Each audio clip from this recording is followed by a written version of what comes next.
जय श्री ओम नमः सिद्धेभ्य नमो अरहन्ताणं नमो सिद्धाणं नमो आयर्याणं नमो वज्रायाणं नमो लोहे सबसाहुणम् मंगलम भगवान वीरो मंगलम गौतमो गणी मंगलम कुंद कुंदात्यो जैन धर्मोस्तु मंगलम सर्वमंगल मांगल्यम सर्वकल्याणिकारकम् प्रधानं सर्वधर्माणां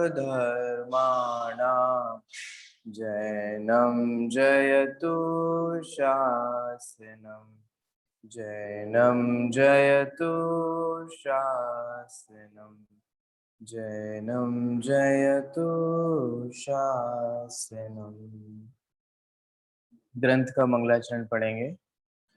श्रीमान बस्वत्रैतुंगशालं जगद्गृहं बोधमया प्रदीपा समन्वितो द्योतयते यदीयो भवन्तु ते तीर्थंकराश्रयेण।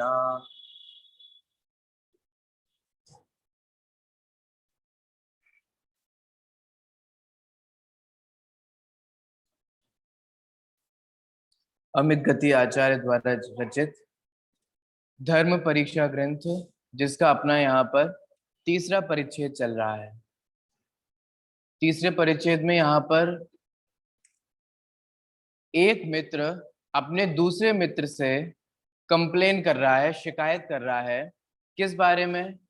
कि वो घूमने गया या बाहर गया या कहीं भी गया तो उसे छोड़ करके इतनी देर के लिए चला गया।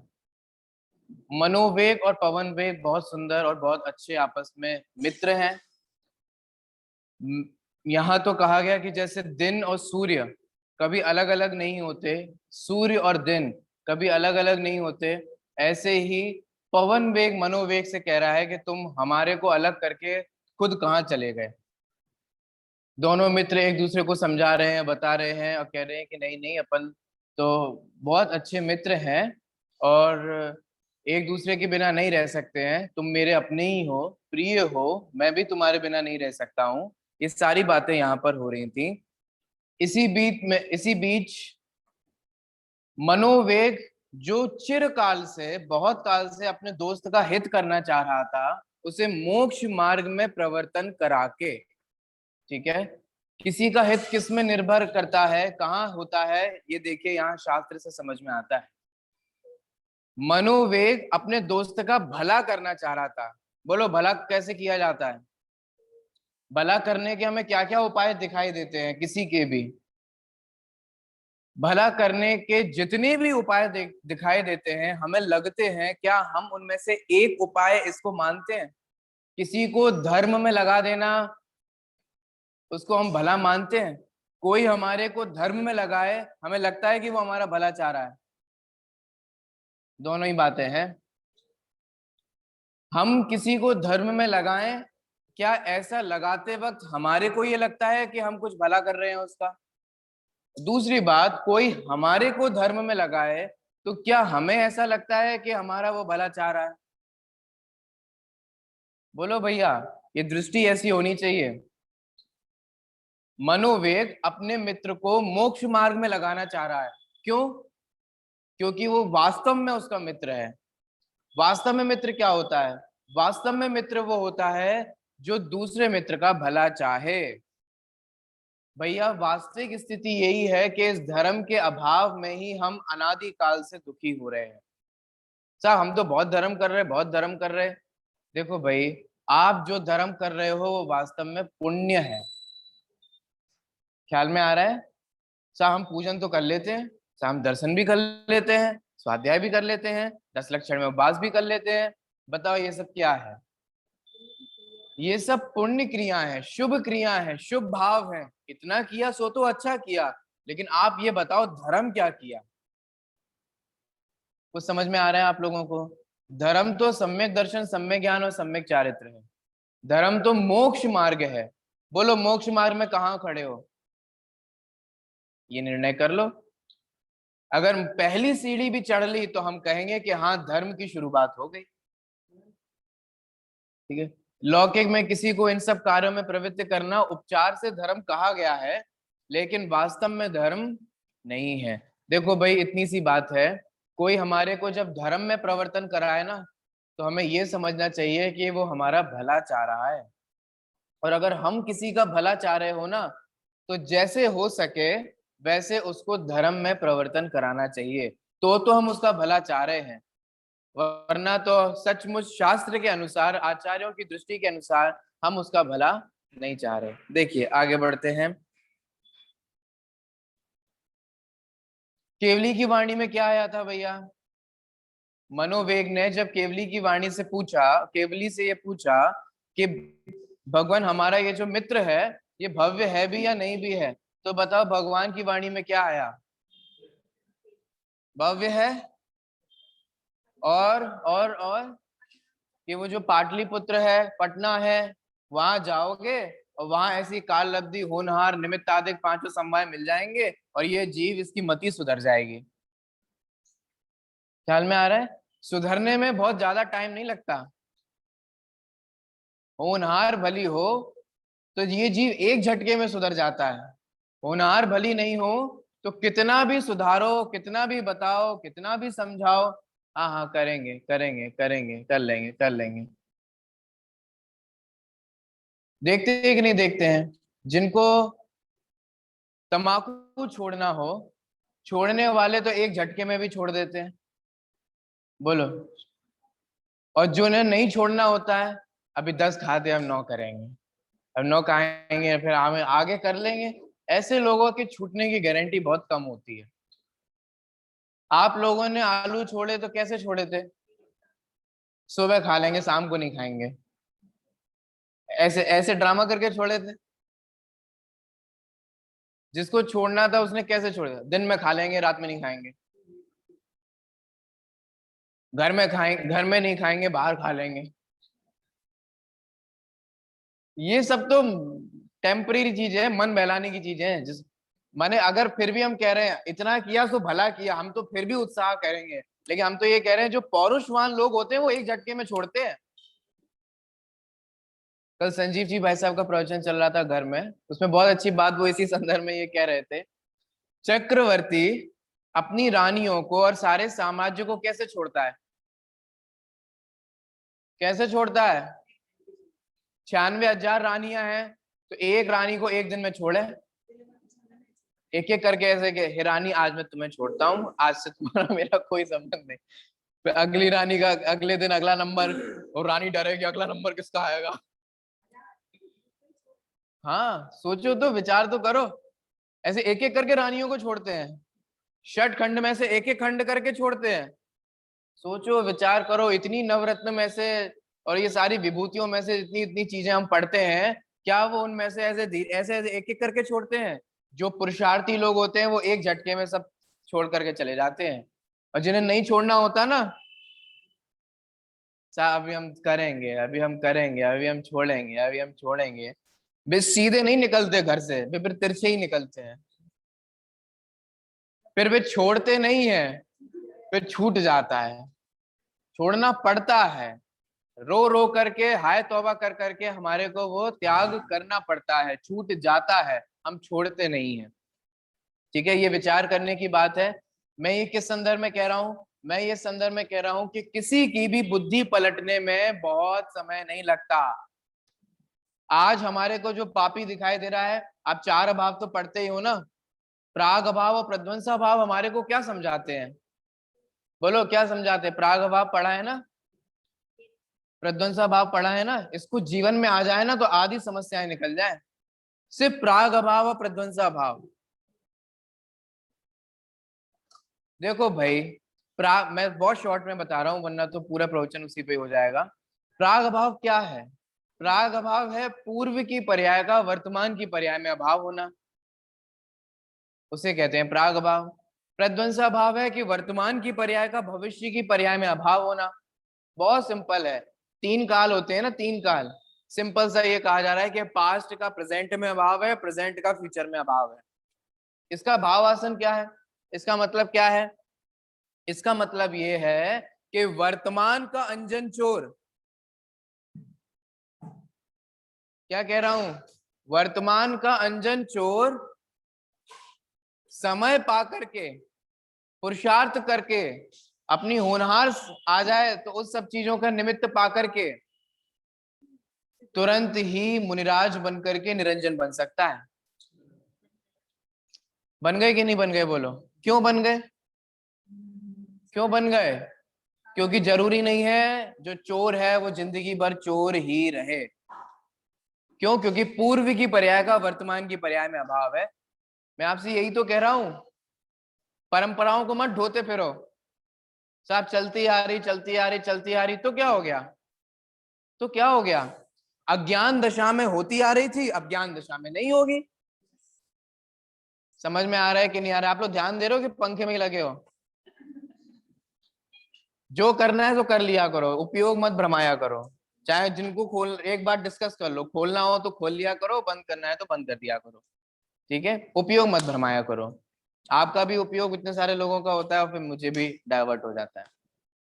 क्या कह रहे थे भैया? यहाँ ये कह रहे थे कि अभी जो विधर्मी है ना, पवन वेग और मनोवेग तो शायद सम्यक दृष्टि है, लेकिन फिर भी वो ये समझते हैं कि पवन वेग को समझने में देर नहीं लगती। जब समझ में आ जाए तो तुरंत अपनी मति पलट जाएगी। बात ऐसी है। तो देखो भाई, जिस जरूरी नहीं है जिसने पूर्व में अधर्म किया, जिसने पूर्व में पाप किया, वो अभी धर्म नहीं कर सकता। कितनी कहानियां भरी पड़ी हैं, बोलो। ये देखो, मुनिराजों ने उपदेश दिया कि नहीं दिया? वर्तमान में किसी को आप लाइव मांस खाता हुआ देख रहे हो और फिर भी आप उसको उपदेश दे दो? बोलो। अभी यहाँ पर हमारी सभा में ही मान लो एक नॉन वेजिटेरियन आकर बैठ जाए, आपको पता है, प्रसिद्ध, जगत में प्रसिद्ध है कि वो नॉन वेजिटेरियन है, और यहाँ बोलो सभा में बैठ जाए, तो हम बोलो क्या क्या क्या उसके बारे में सोचेंगे? बोलो अपनी सभा में कोई चेन स्मोकर आकर बैठ जाए, अपनी सभा में रोज दिन भर के नॉन स्टॉप चेन गुटखा वाले, चेन गुटखा समझते हो? चेन का मतलब ये होता है वो टूटती नहीं है, एक पाव जैसे ही खत्म होता है वैसे ही अगला, फिर जैसे खत्म हुआ ऐसे बिल्कुल कंटिन्यूटी में खाने वाले, और बोलो यहाँ आकर के बैठ जाए। बोलो ड्रिंकिंग करने वाले, शराब पीने वाला, प्रसिद्ध है पूरे जगत में कि ये शराब पीता है, और यहाँ आकर के बैठ जाए, भली होनार हो, कुछ समझ में आ जाए, कुछ लगे, कुछ मंद कषाय हो जाए तो बैठ जाए। बोलो हम उसको किस दृष्टि से देखेंगे? हमें लगेगा कि वो धर्म सुन सकेगा, हम तो उसको आने भी नहीं देंगे। नहीं नहीं, तुम कहां से आ गए, तुम कहां से बैठ गए, तुम तो नहीं आ सकते। क्यों? क्यों नहीं आ सकते? सोचो।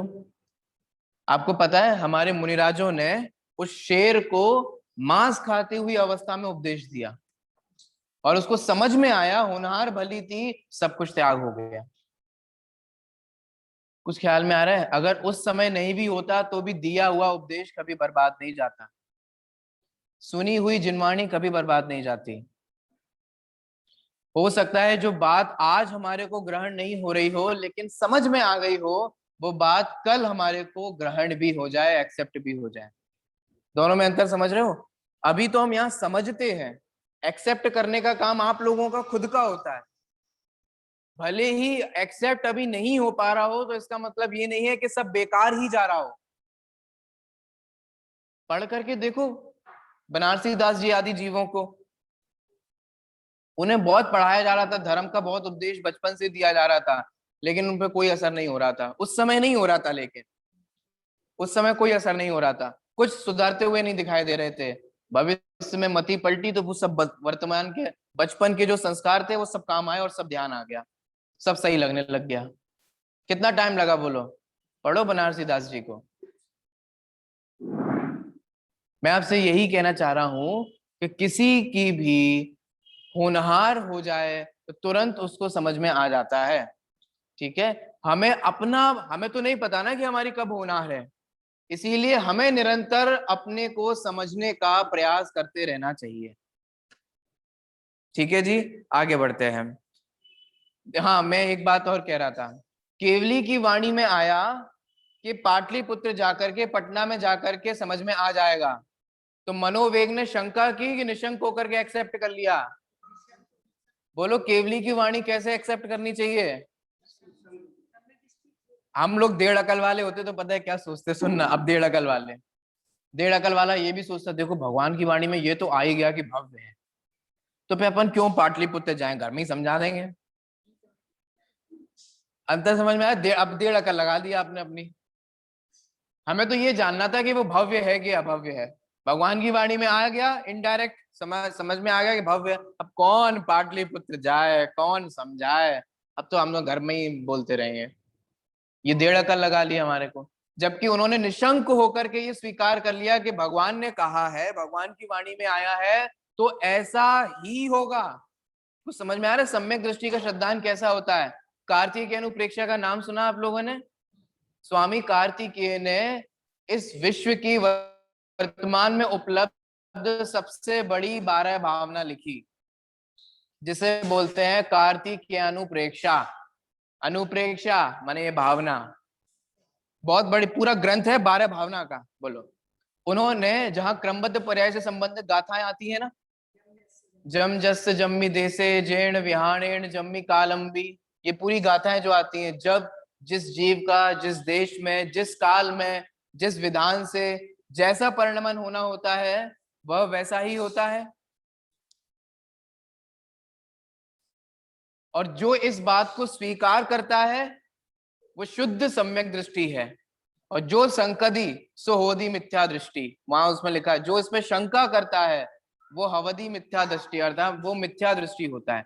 मैं क्या कहना चाह रहा हूं आप समझो, भगवान की वाणी को हम कैसे स्वीकार करते हैं? आप देखो, जिनने स्वीकार नहीं किया उनने परेशानी ही उठाई। भगवान की वाणी में 12 वर्ष पहले आ गया था कि द्वारिका जलेगी। आ गया था कि नहीं आ गया था? प्रसिद्ध है पूरी दुनिया में। बोलो, आपको मैं ये कहूं, बोलो भाई भगवान प्रत्यक्ष होते, सुनना आप लोग, और ये आ जाए कि 12 वर्ष बाद जसवंत नगर जलने वाला है, आप लोग क्या करोगे? यहीं बैठे रहोगे चलने के लिए? तुरंत हम जयपुर, मुंबई, आगरा, लखनऊ फ्लैट देखने लगेंगे, जमीन देखने लगेंगे, बनवाने लग जाएंगे, यहाँ बेच बेच के भागने लग जाएंगे। सुनो, जिनकी होनहार भली थी ना, वे सब द्वारिका छोड़ के चले गए, और जिनकी होनहार खोटी थी, माने उसमें जलना ही निश्चित था, उन्हें भगवान की वाणी पे शंका आई। द्वारिका में लोग जले हैं, किसी और की बात तो छोड़ो, राजा के मम्मी पापा ही जले हैं, माने श्री कृष्ण के माता पिता ही जले हैं। उनको बचा नहीं पाए बेटे मिलकर के, पूरा प्रयास कर लिया, पूरा प्रयास, बचा नहीं पाए। 12 वर्ष, आप सोचते हो कितना बड़ा टाइम होता है? 12 वर्ष में कम से कम 12 बार नगर खाली करके शिफ्ट किया जा सकता था। वो नहीं हो सकता, एक साल में जसवंत नगर खाली नहीं हो सकता। आप देखो, आज वर्तमान में बहुत ऐसे ऐसे गांव हैं जो खाली पड़े हैं, 2 लोग 3 लोग 4 लोग रह गए, या पूरा गांव खाली पड़ा है। अखबारों में देखते हैं हम, लोग गांव छोड़ छोड़ के चले जाते हैं। द्वारिका भी छोड़कर जा सकते थे कि नहीं जा सकते? मैं आपसे क्या कह रहा हूँ, जिनकी होनहार खोटी थी उन्होंने भगवान की वाणी पे शंका की है, कुछ नहीं होता, कुछ नहीं होता, कुछ नहीं होगा, आ गया होगा, ऐसी कह दी होगी उनने, 12 वर्ष में द्वारका जलेगी, है ना? हमने तो यहाँ फायर एक्सटिंग्विशर लगा रखा है। फायर एक्सटिंग्विशर समझते हो? सिलेंडर वाला होता है, और वो सब तैयार करके रखा है, वो हमने 111 पे फोन कर देंगे, हाल आ जाएगी, बुझा के चला जाएगा। श्री कृष्ण ने भी अपनी बुद्धि अनुसार सारी व्यवस्था कर रखी थी कि नहीं कर रखी थी? लोगों को यही डाउट होता था, कैसे जलेगी, सब जगह तो पानी पानी है, भर भर के डाल देंगे, ऐसे कैसे जल जाएगी? बोलो भैया, सब जानते हो आप, मैं ये इन सब चीजों से क्या समझाना चाह रहा हूं, वो समझो। देखो, जिन्होंने शंका की उनका क्या हाल हुआ, आपको पता है? इसी खबर को सुनकर के हजारों लोगों ने जैनेश्वरी दीक्षा अंगीकार कर ली, सिर्फ इस खबर को सुनकर के। इसी खबर को सुनकर के मैं तो हजारों बोल रहा हूं, शास्त्रों में लाखों का भी आंकड़ा हो सकता है। हजारों लोगों ने अणुव्रत अंगीकार कर लिए, हजारों लोगों ने सम्यक दर्शन की प्राप्ति कर ली, और वहीं हजारों लोगों ने भगवान की वाणी पे शंका भी कर दी। ये मैं कहना चाह रहा हूं। और जिनकी होनहार खोटी थी उन्होंने शंका की। बाद में क्या हुआ, जल जल कर मले। देखो, जल जल करके मरना तो ये एक भव संबंधी दुख है, ये इतना बड़ा नहीं है। बात इससे भी बड़ा दुख है कि मिथ्यात्व अवस्था में मरे, अब भव भव में मरोगे। समझ में आ रहा है क्या कहा? जल जल के मरना तो दुख है ही, जो द्वारिका में भगवान की वाणी पे शंका की और द्वारिका जब जली तो जल जल करके मरे, तो ये तो एक दुख है, और ये छोटा दुख है क्योंकि ये एक भव संबंधी है। लेकिन मिथ्यात्व अवस्था में जो मरे, अब तुम्हारी जो भवावली खराब हो रही है आगे की, वो दुख तो भव भव का है। कुछ ख्याल में आ रहा है मैं क्या कहना चाह रहा हूं? इसलिए सम्यक दृष्टि जी भगवान की वाणी पे शंका नहीं करता। इसीलिए सम्यक दृष्टि का पहला अंग कौन सा होता है भैया? निशंकित अंग होता है। तत्वों पे कैसा श्रद्धान होता है? कैसा श्रद्धान होता है? निशंकित, माने एकदम उसमें कोई शंका नहीं, निर्णय करो। हमने ये निर्णय कर लिया कि सामने खूब परीक्षा करके ये निर्णय कर लिया कि ये जो सामने पत्थर है ये सोना है। जो भी परीक्षाएं की विधि होती है हमने निर्णय कर लिया। अब पूरी दुनिया भले ही कहते रहे हैं चांदी लेके घूम रहे, पीतल लेके घूम रहे, पीतल लेके घूम रहे, लूटने वाले हैं दुनिया। आपके सोने को पीतल के भाव में खरीदना चाह रहे हैं। कुछ आ रहा है समझ में? जिसे नहीं, देखो आप समझना, अगर कई व्यक्ति लोग ऐसे बेवकूफ बना दिए जाते हैं, उन्हें पता ही नहीं कि उनके पास क्या है ना। पूरी कहानियां भरी पड़ी हैं। उसने कहा ये पत्थर है, पत्थर है। बोले एक आने में दोगे, दो आने में दोगे? हीरा था, हीरा। उसे पता ही नहीं कि वो हीरा है। एक व्यक्ति, चलो एक कहानी सुनाई देता हूँ। एक व्यक्ति को ऐसे नगर वगर में यहाँ का डला मला पुण्य के उदय से मिल गया। अकल भी तो होनी चाहिए। पुण्य के उदय से उसको हीरा मिल गया। ठीक है जी, हीरा मिल गया जब उसको, तो उसे पता नहीं थे कि क्या है। उसने कहा लग अच्छा रहा है, एकदम बढ़िया स्पेशल पत्थर है, अच्छा पत्थर है। तो उसने उसमें छेद करके और उसमें धागा डाल करके अपने गधे के गले में डाल दिया। गधे से बेचारे को प्यार था, एनिमल लवर था, अपने गधे के गले में डाल दिया। ठीक है, तो वो घूमता रहता था। एक बार किसी जौहरी की नजर उस पर पड़ गई। उसने ये देखा कि यार ये हीरा तो बहुत कीमती है, और ये तो गधे के ऊपर टांग करके घूम रहा है, इसका मतलब इसको हीरे की वैल्यू नहीं पता। उसने पूछा ए भैया ये पत्थर क्या भाव दोगे? क्या बोला वो? एक्चुअल में क्या था वो? लेकिन उसे पता था कि हीरा है। अगर वो बोल देता कि हीरा क्या भाव दोगे, तो तुरंत ही उसकी, है ना, वो देता नहीं देता, भाव ज्यादा बढ़ा करके देता। उसने क्या बोला कि भैया ये पत्थर क्या भाव दोगे? तो उसे कुछ पता नहीं था। उसने कहा क्या मिलेगा इस मामूली से पत्थर का? उसने कहा भैया एक आना दे देना, दो आना दे देना, मतलब उसने बोल दिया तीन आने दे देना। वो जौहरी भी बहुत कंजूस लेवल का था, नेक्स्ट लेवल कंजूस था। ये नहीं चुपचाप तीन, है ना, आने में ले लेता, है ना। उसने कहा एक आने में दोगे तो बताओ, वरना हम चले। ऐसे ही तो करते हो आप लोग, मोल भाव। हम जा रहे हैं, हम जा रहे, देना हो तो दो, हम जा रहे हैं, हम जा रहे हैं। पीछे मुड़ के नहीं देखते, क्योंकि अगर आपने पीछे मुड़ के देख लिया तो उसको लग जाएगा कि हाँ ये तो लेना है। तो बिना पीछे मुड़े अरे हम जा रहे हैं, हमें नहीं चाहिए, हमें नहीं चाहिए। उसने, उसको भी ऐसा कोई भाव नहीं था बेचने का। उसका जा रहा जाओ। वो जौहरी चला गया। उसने कहा लौट के आके ले लेंगे, इसको तो वैसे भी नहीं पता। तभी दूसरा जौहरी आ गया, उसकी भी नजर पड़ गई। उसने कहा ये पत्थर क्या भाव दोगे? अच्छा लग रहा है, बताओ कितना भाव? साहब तीन आने दूंगा। तीन आने हो तो आप दे दो इसके। लो छह ले लो। और बाप ले लिया उससे। एक्चुअल में वो कितनी वैल्यू रखता था? करोड़ों की वैल्यू रखता था कि नहीं रखता था? ठीक है, अभी कहानी खत्म नहीं हुई, कहानी चल रही है। अब वो पहले वाले भाई साहब, कंजूस वाले, वे लौट के आए कि चलो अब ले लें, हो सकता है कि बुद्धि उसकी बदल गई हो। तो लौट करके आकर के देखते हैं तो वो हीरा तो बिक गया, चला गया। तो कहता है कि वो हीरा था वो कहाँ गया? वो साहब वो तो हमने 3 आने मांगे थे, उनने खुशी खुशी 6 आने दे दिए, हमने तो बहुत खुशी होकर के आज अति पुण्योदय में आया। आया कि नहीं आया? आज तो अति पुण्य का उदय आ गया कि हमने 3 आने मांगे और उसने 6 आने दे करके चले गए। आज तो मैं बहुत खुश हूँ, आज तो पार्टी होने वाली है। वो गुस्सा होकर के उसको झुंझलाहट होकर के बोला कि तुम मूर्ख हो, पागल हो, वो करोड़ों का हीरा था और तुमने 6 आने में बेच दिए, मूर्ख कहीं के। अब उसकी जो बात है वो सुनने लायक है। वो जो गरीब आदमी अनपढ़ आदमी बोलता है, देखो साहब मुझे तो खबर नहीं थी इसलिए मैंने करोड़ों के हीरे को 6 आने में बेच दिया, पर तुम्हें तो खबर थी ना, तुम 3 आने भी नहीं दे पाए करोड़ों के। मुझसे बड़े बेवकूफ तो तुम हो। बोलो सही बात है कि नहीं है? सही बात है। उस अनपढ़ व्यक्ति से भी ज्यादा बेवकूफ वो जौहरी निकला। बात ऐसी ही है। मैं क्या कह रहा हूं, मैं आपसे ये कह रहा हूं, ऐसे लूटने वाले बहुत मिलेंगे जो हीरे को क्या बोलेंगे, पत्थर है। तुम लोग शास्त्र पढ़ते हो, हैं? शास्त्र में कुछ नहीं रखा, ये करो, ये करो, वो करो, ऐसा करो। पूजन करते हो, पूजन करने में क्या रखा है? भगवान की पूजन करने से कुछ नहीं होता, ये करो, ये अंगूठी पहन लो, ये गंडा पहन लो, ये ताबीज पहन लो, ये कर लो, वो कर लो। भाई साहब आपको ये हीरे मिले हैं, देव शास्त्र गुरु कैसे हैं? ये हीरे हैं।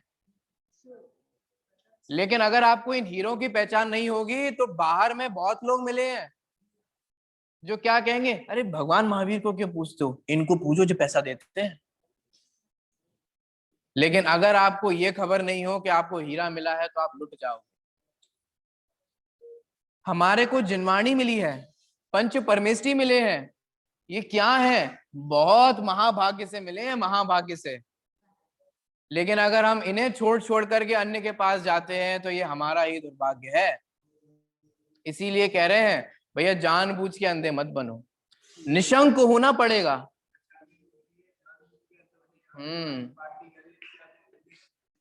ये तो विद्वानों का भजन है आचार्यों का लिखा हुआ नहीं। चलिए कोई बात नहीं। क्या कहना चाह रहा हूं, आपके पास रॉ सोना मिल गया हो ना, अलग अवस्था में सोना मिल गया हो और आपको उस पर शंका हो गई हो, तो लोग पत्थर समझ के ले लेंगे आपसे। किसको ले लेंगे? सोने को। लेकिन अगर आपने सुनना, परीक्षा करके अगर आपके ज्ञान में ये निर्णय हो गया कि ये क्या है, सोना है, अब पूरी दुनिया चाहे जो कुछ कहे, अब हमें उससे कोई लेना देना नहीं। कुछ ख्याल में आ रहा है कि नहीं आ रहा है? ज्ञानी ऐसे ही निशंक होते हैं। एक बार निर्णय कर लिया ना कि तीर्थंकर कितने होते हैं, 24 होते हैं, फिर अब चाहे कोई भी पैदा हो जाए ये कहने वाला कि 25वें तीर्थंकर आ गए, चलो भैया आ गए। बोलो, रेवती रानी जी का प्रसिद्ध कहानी है ना,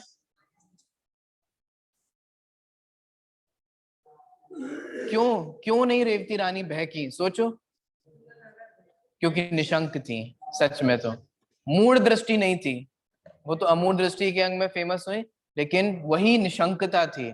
निशंक निर्णय हो गया कि तीर्थंकर 24 ही होते हैं, फिर अब चाहे कोई भी दुनिया में ये कहने वाला आ जाए कि ये 25 में है, 26 में है, इसका मतलब वो हमें बेवकूफ बना रहा है।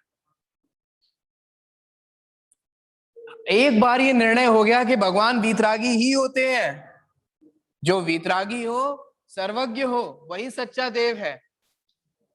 अब पूरी दुनिया में आपको कोई भी कहने वाला मिल जाए कि देखो भाई ये बहुत अच्छे भगवान है,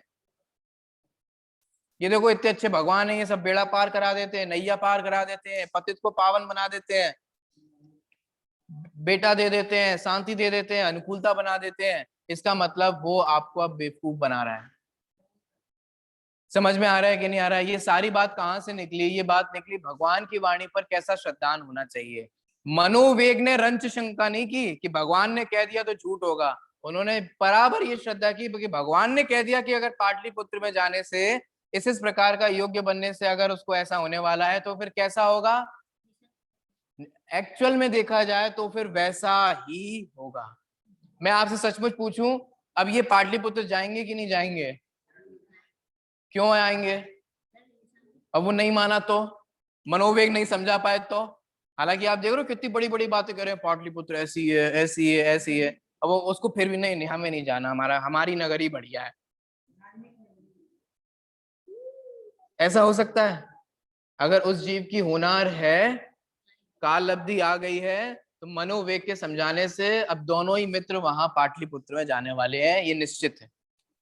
आपको समझ में आ रहा है? सारांश यही है, सम्यक दृष्टि जीव भगवान की वाणी पर शंका नहीं करते। हमें भी सम्यक्त प्राप्त करना हो तो भगवान की वाणी पर शंका नहीं करें। ठीक है, आगे बढ़ते हैं। पेज नंबर 25 पर सेकंड लास्ट पैराग्राफ। हे भद्र, उस नगर को चारों ओर देखते हुए मेरा बहुत सा काल बीत गया। कोई बहुत अच्छी चीज हो तो देखते ही रहते, देखते ही रहते, देखते ही रहते, पता ही नहीं चलता। ठीक भी है, जिसका चित्त विक्षिप्त होता है वह बीते हुए काल को नहीं जान पाता। आश्चर्य के स्थान, आपने देखा होगा, ये सिंपल से मनोवैज्ञानिक है, आप जानते भी होंगे। जब दुख की घड़ी हो तो एक एक समय भी बहुत बड़ा लगता है, और कोई सुख की घड़ी हो तो बहुत समय भी ऐसा लगता है कि अरे अभी तो क्या। कभी कभी आपको ऐसा होता होगा ना, स्वाध्याय के करते वक्त भी होता होगा कि आप बहुत उपयोग से, बहुत आनंद से स्वाध्याय सुन रहे हो, और 1 घंटा यहाँ कंप्लीट हो गया, 45 मिनट कंप्लीट हो गए, और जैसे ही कहा जाता है इसी बात से मैं अपनी बात को विराम, ये समय हो गया, इतनी जल्दी हो गया, पता ही नहीं चला। और जहां किसी का इंतजार करना हो, वेट करना हो, तो वो फिर एक एक सेकंड, एक एक मिनट कितना बड़ा लगता है, इतनी देर हो गई आए नहीं, इतनी देर हो गई आए नहीं, कब आएंगे कब आएंगे, इतनी देर हो गई, इतनी देर हो गई। बात ऐसी ही है। देखिए आगे, आश्चर्य के स्थान स्वरूप उस पाटलिपुत्र नगर में मैंने जो आश्चर्य देखा उसको मैं कहना तो चाहता हूं, परंतु वचनों के द्वारा उसे कह नहीं सकता हूं। ठीक है, अर्थ समझ रहे होंगे, इसलिए आगे बढ़ते हैं। हे भद्र, प्राणी इंद्रियों के द्वारा जिन वस्तुओं का अनुभव किया करता है उनको वचनों के द्वारा कहने के लिए सरस्वती भी समर्थ नहीं है। क्या कह रहे हैं? हम बहुत अच्छा बोल लेते, हम बहुत अच्छा बोल लेते, आपको एक्चुअल में पता है हम भोगों का भी जो अनुभव करते हैं ना, वो बोल नहीं सकते। देखो आप समझना, विद रेफरेंस मैं बोलूं तो, अगर आप लोग वर्णी जी की आत्मकथा आप लोगों ने सुन ली होगी, तो एक जगह ऐसा आया था, अगर आपको ध्यान आ जाएगा अभी तुरंत, कि जब वर्णी जी जिनेंद्र भगवान की प्रतिमा का और मंदिरों का वर्णन कर रहे थे ना, तब वो ये कह रहे थे कि हमसे भगवान की जो सुंदरता है, जो अतिशयता है, जो जो मुझे आनंद आया भगवान की मुद्रा को देख करके, वो मैं कह ही नहीं पा रहा। और फिर वहां उन्होंने एक बात कही, सही भी है, उचित भी है, जब हम प्राणी भोगों का ही वर्णन पूर्ण नहीं कर पाते, जो रोज भोग रहे हैं, इतने काल से भोग रहे हैं, है ना, उसको भी, उसका भी हम वर्णन नहीं कर पाते, तो फिर हम भगवंतों के गुणों का और भगवंतों के दर्शन करके जो आनंद प्राप्त हुआ उसका वर्णन कैसे कर पाए? बोलो आप कर पाते हो? आप अपने मन पसंद बहुत अच्छा खाना बनाओ, बहुत अच्छा, एकदम सब कुछ एक्यूरेट हो, और खा करके एकदम मजा आ जाए, और आपसे पूछा जाए कितना मजा आया, क्या बोलेंगे आप? है ना, बहुत मजा आया, बहुत मजा आया, बहुत मजा आया, बहुत मजा आया, इतना मजा आया, इतना मजा आया कि बोल नहीं सकते। माने हमको जो आनंद आया वो हम बता भी नहीं पा रहे हैं। बोलो, ऐसे ही पीड़ा के समय भी होता है, दुख के समय में भी होता है। आपने कई लोगों को ऐसे बोलते हुए सुना होगा, भैया हम पे जो बीती है हम बता भी नहीं पा रहे, जिस पे बीते वही जाने। बोलते हैं कि नहीं बोलते? काय तुम पे तो बीते, ही बताओ क्या हुआ।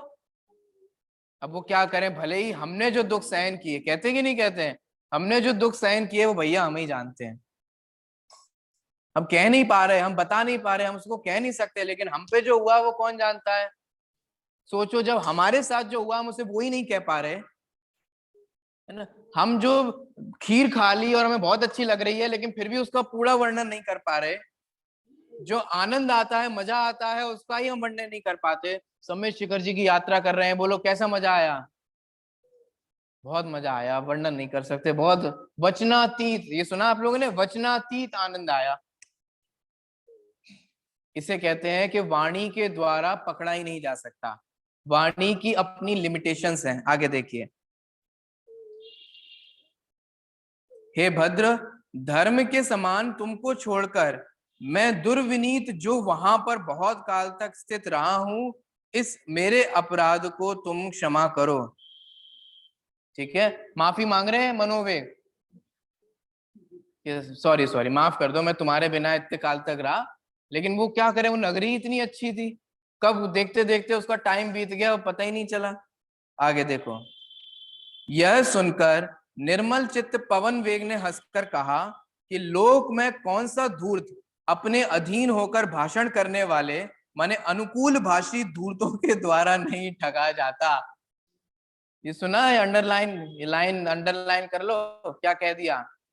इस दुनिया में कौन ऐसा व्यक्ति है जिसे अनुकूल वचनों के द्वारा ठगा नहीं जाता। क्या कहना चाह रहे हैं, मीठी मीठी बातें करके हमारे को ठग लिया जाता है। सेल्समैन जो किसी भी चीज में लगा, छोटे छोटे बच्चे होते हैं ना, आप इनसे अपनी बात मनवा लो तो नहीं मानेंगे, लेकिन ये प्यार से बोल करके दादी माँ कर दो, तो दादी माँ पिघल गई पूरी, है ना। गुस्सा तो बहुत आ रही थी, लेकिन वो बच्ची की प्यारी सी वाणी सुनकर, अनुकूल वचन सुनकर के आप क्या हो गए, पिघल जाते हैं कि नहीं पिघल जाते हैं। कितना भी गुस्सा आ रहा हो, लेकिन वो प्यार से बोल देता है बच्चा, तो हम वहां पिघल जाते हैं। कि ऐसे सेल्समैन होते हैं जो कहते हैं आप मत खरीदो, लेकिन सुन तो लो। क्यों कहते हैं सुन तो लो, क्योंकि उन्हें विश्वास है कि हम ऐसे ऐसे बोल करके वो सारी चीजें वो हिट कर करके, ट्रिगर कर करके आपको ऐसे कन्विंस कर लेंगे कि आप ले लोगे। एक बार देख तो लो, देखने के पैसे थोड़ी ना लगते हैं, सुन तो लो, सुनने के पैसे थोड़ी ना लगते हैं। यहाँ क्या कहा जा रहा है, देखो आप सुनना, हर व्यक्ति को अपनी प्रशंसा सुननी है। आपकी प्रशंसा कह कह के कोई भी आपको ठग लेता है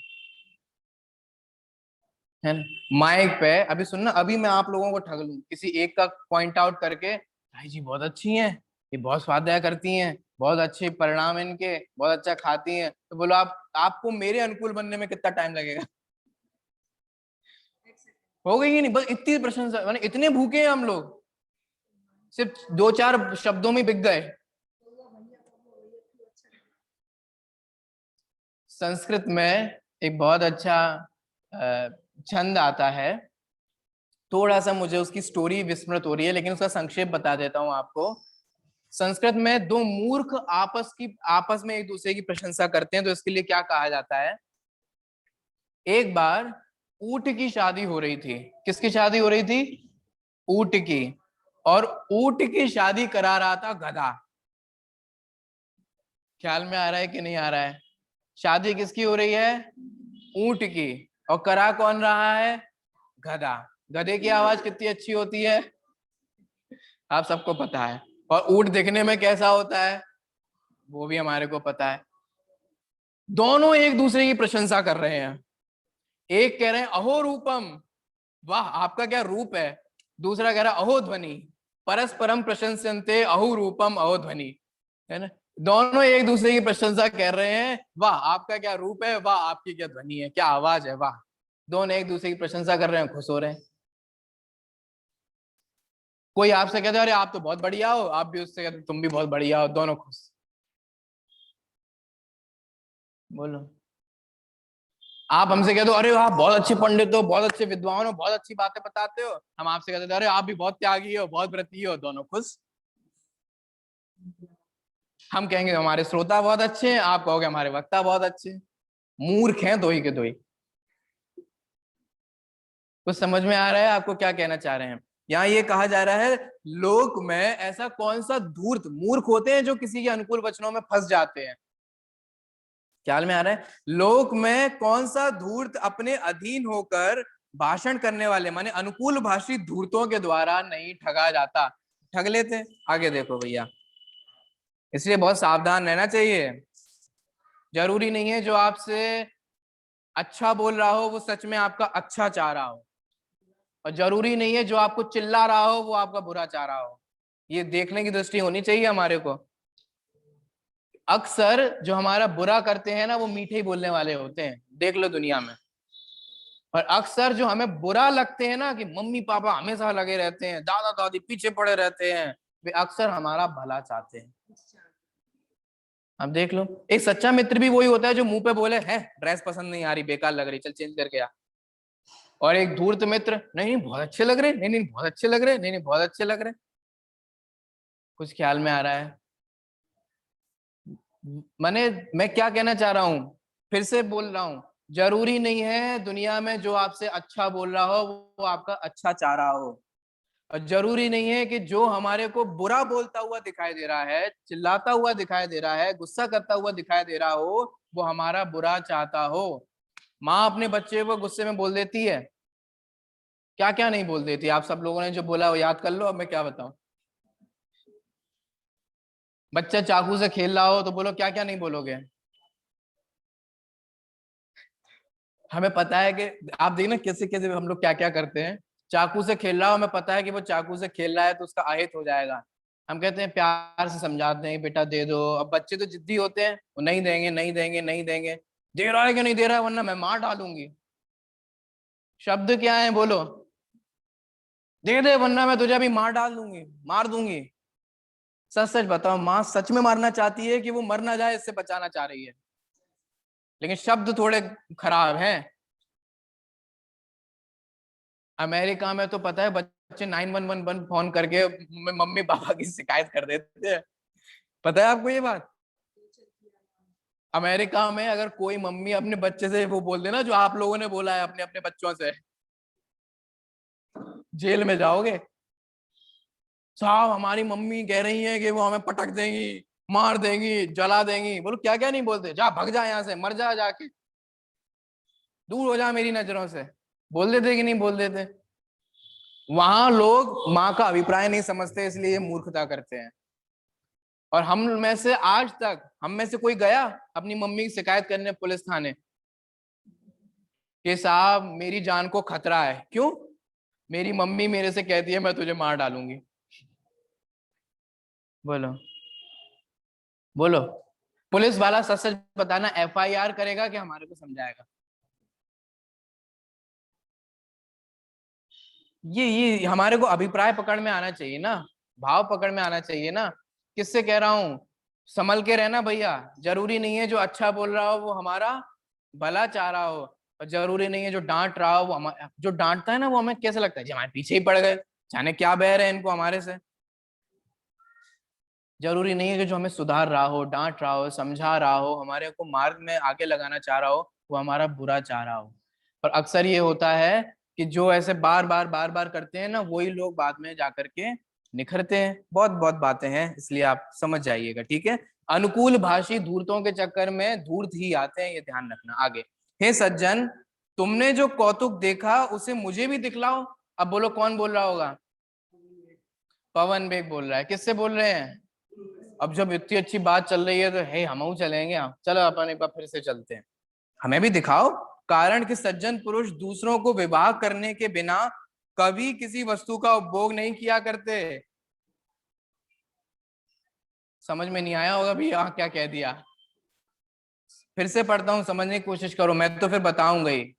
फिर से देखो, सज्जन पुरुष दूसरों को विवाह करने के बिना कभी किसी वस्तु का उपभोग नहीं किया करते। क्या कहना चाह रहे हैं? यहाँ ये कहना चाह रहे हैं कि कोई अच्छी चीज होती है तो ये नहीं कि हम खा लें और दूसरों को ना मिले, हम भोग लें और दूसरे को ना मिले।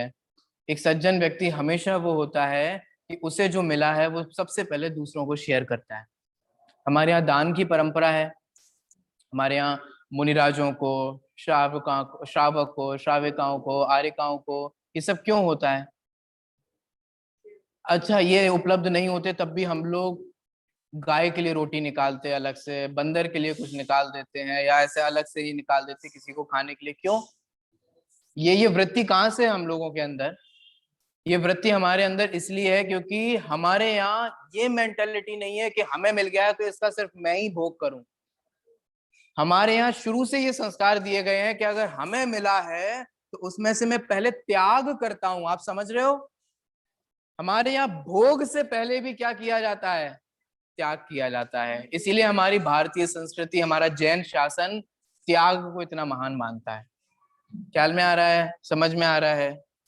भले ही कमी, अभी स्वार्थपरक दृष्टि हो गई है इसलिए वो कहते हैं ना, अपना पेट हाउ मैं ना जानू काऊ, है ना?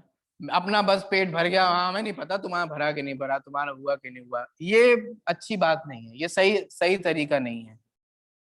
अपना अपना सोचना ये कोई अच्छी बात नहीं है। यहाँ कह रहे हैं कि सज्जन पुरुष तो जो भी उपभोग करते हैं उसका सबसे पहले क्या कर लेते हैं, विभाग, उसका एक पार्टीशन कर लेते हैं कि लो भैया इतना हम किसी दूसरे को देते हैं, ठीक है। सब में लगेगा, सिर्फ भोजन में नहीं। सज्जन लोग कमाते हैं ना तो उसका एक भाग पहले कर देते हैं कि इतना मंदिर में देंगे, धर्म में देंगे। कुछ ख्याल में आ रहा है कि नहीं आ रहा है? ये नहीं कि अब पुण्योदय से पैसा मिल गया अब हमें हमें भोग लें। सज्जन लोग को पैसा मिल जाता है, अनुकूलताएं मिल जाती हैं, तो वो जिसके पास कमी हो उसे देते हैं। देखो सिंपल सी बात है, अगर कोई चीज आपके लिए इनफ हो तो आप उसे दीजिए जिसके लिए इनफ नहीं है।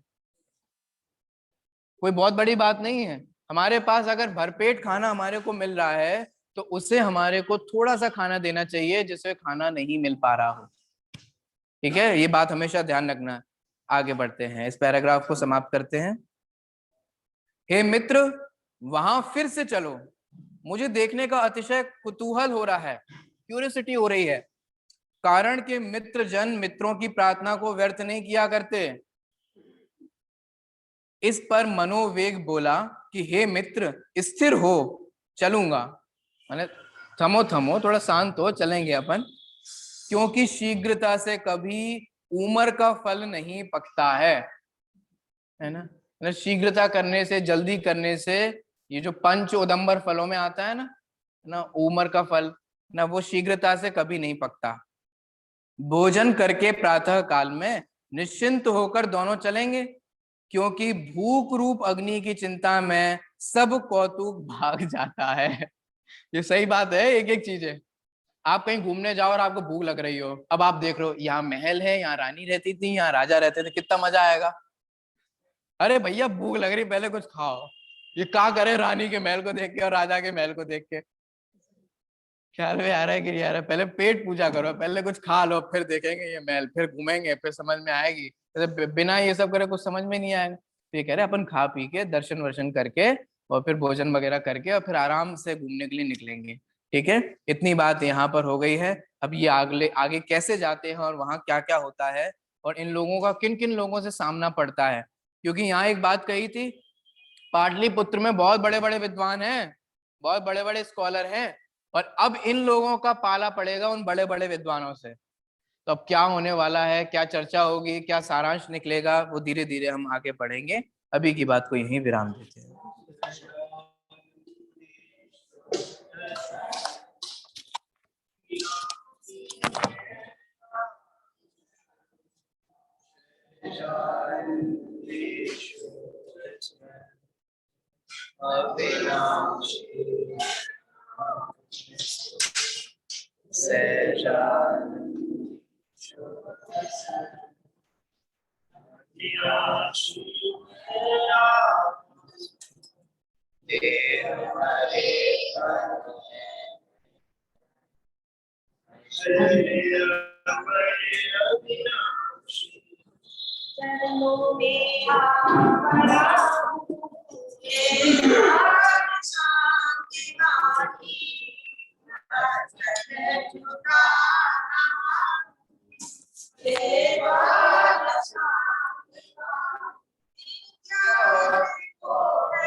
Right.